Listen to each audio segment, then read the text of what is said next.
इसमें आपको फंक्शन जो है वो y is equal to f x के फॉर्म में नहीं दिया होता, but f of x comma y is equal to 0 के फॉर्म में दिया होता है। तो फॉर एग्जाम्पल अगर x square plus y square is equal to 4, ये हमारा फंक्शन है, तो ये सर्कल की इक्वेशन है। Find dy by d x at x is equal to 2। तो इसमें हम एक तरीका तो ये है कि एक्सप्लिसिटली इस फंक्शन को लिखें, तो y is equal to plus minus square root of 4 minus x square, और इसका डेरिवेटिव निकाल लें चेन रूल से। तो उसमें 2 स्टेप्स एक्स्ट्रा हो जाएंगे। दूसरा तरीका है हम पूरी इक्वेशन को x से डेरिवेटिव कर दें, so we will get 2x plus second वाले में चेन रूल लगाएंगे, so 2y dy by d x is equal to 0। So from this we will get dy by dx is equal to negative x by y। तो इसमें x2 है, y0 है, therefore at x is equal to 2 this derivative will be infinity। ठीक है, तो हम equation से भी देख लेते हैं। अगर ये सर्कल है हमारा, तो x इज इक्वल टू 2 पर स्लोप हमारा बिल्कुल 90 डिग्रीज पर है, तो स्लोप इसका इन्फिनिटी होगा x इज इक्वल टू 2 पर। अगर x इज इक्वल टू 0 पर निकालते तो हॉरिजॉन्टल लाइन आती, तो स्लोप हमारा 0 आता। Okay, x square plus x y plus y square is equal to 5। इसकी वैल्यू निकालनी है at x is equal to 1, और इसको मैं 3 कर देता हूँ। If x is equal to 1 पर find dy by d x.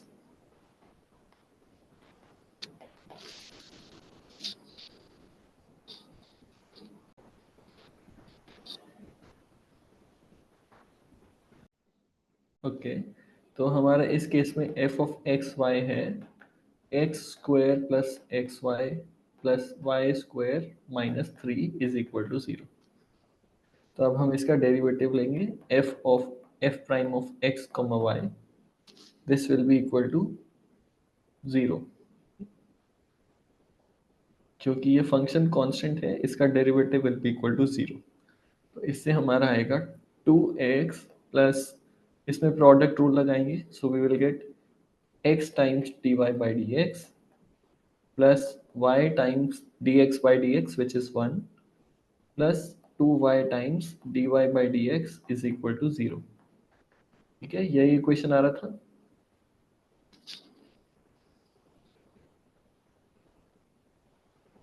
अब इसमें हमें x और y की वैल्यू फाइंड करनी है और बस सब्स्टिट्यूट कर देनी।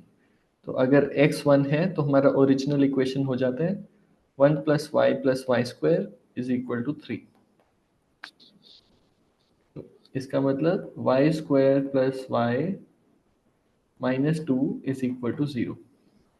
अब इसके 2 रूट्स आएंगे, the roots will be given by y is equal to -1 plus minus, discriminant इसमें है हमारा square root of 9, so plus minus 3 divided by 2।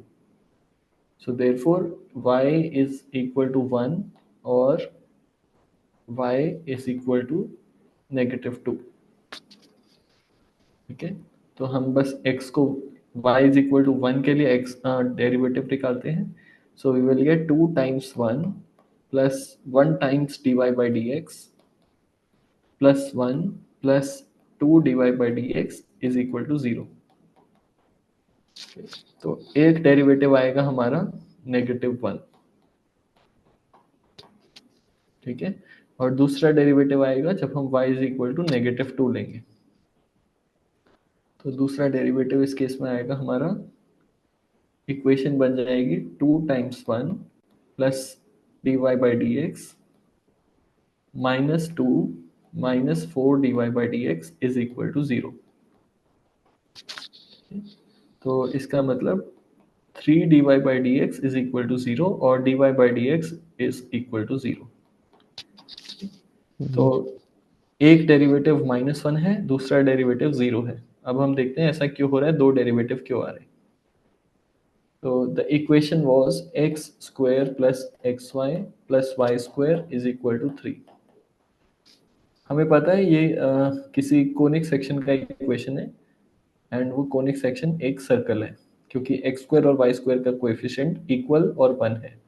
तो इसको हम स्क्वायर बनाकर एक्सपैंड करने की कोशिश करते हैं। तो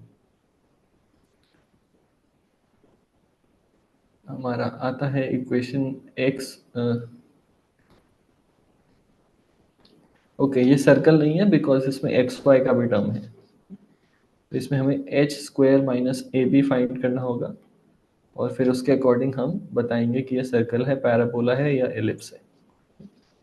तो जो भी हो ये हम बाद में डिस्कस करेंगे। इस ये कर्व एक क्लोज्ड कर्व होगा, कुछ इस टाइप का होगा। तो जब x हमारा 1 है, एक पॉइंट हमारा y इज इक्वल टू 1 आएगा, ये वाला, तो 1,1, और दूसरा पॉइंट आएगा हमारा 1,-3। तो इस कर्व में x इज इक्वल टू 1 पर दो इंटरसेक्शंस होंगे। x इज इक्वल टू 1 पर हमारा स्लोप -1 आ रहा है, तो इस लाइन पर स्लोप -1 होगा, और इस लाइन पर स्लोप 0 होगा। एक और क्वेश्चन ट्राई करते हैं। X square plus 4xy minus y square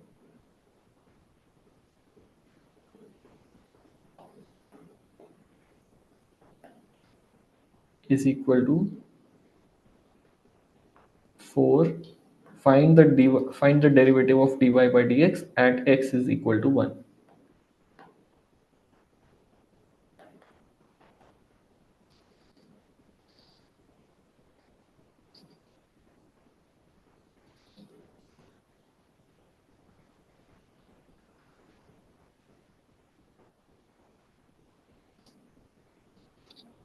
तो पहले हम इसका y कोऑर्डिनेट निकाल लेंगे।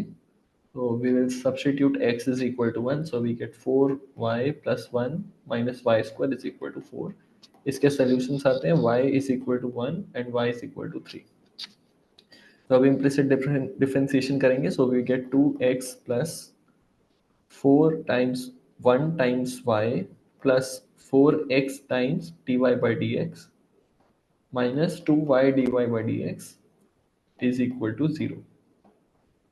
तो एक बार y is equal to 1 डालेंगे, x is equal to 1 डालेंगे, 1,1 के लिए we will get y prime is equal to 3 या -3, राइट। एंड जब y is equal to 3 डालेंगे तो 1,3 पॉइंट के लिए we will get y prime is equal to 7। Okay, तो दो डेरिवेटिव्स पॉसिबल है। इसका रीजनिंग ऐसे हो सकता है कि ये जो दोनों पॉइंट्स हैं ये किसी हाइपरबोला या पैराबोला पर लाई कर रहे हैं। तो x इज इक्वल टू 1 के लिए एक कोऑर्डिनेट होगा y इज इक्वल टू 1 या y इज इक्वल टू 3, तो ये पॉइंट है 1,3, और दूसरा कोऑर्डिनेट है 1,1। तो जब 1,1 है वहां पर स्लोप -3 होगा, और जहां 1,3 है वहां पर स्लोप +7 होगा। इसलिए हमारे दो आंसर्स आ रहे हैं।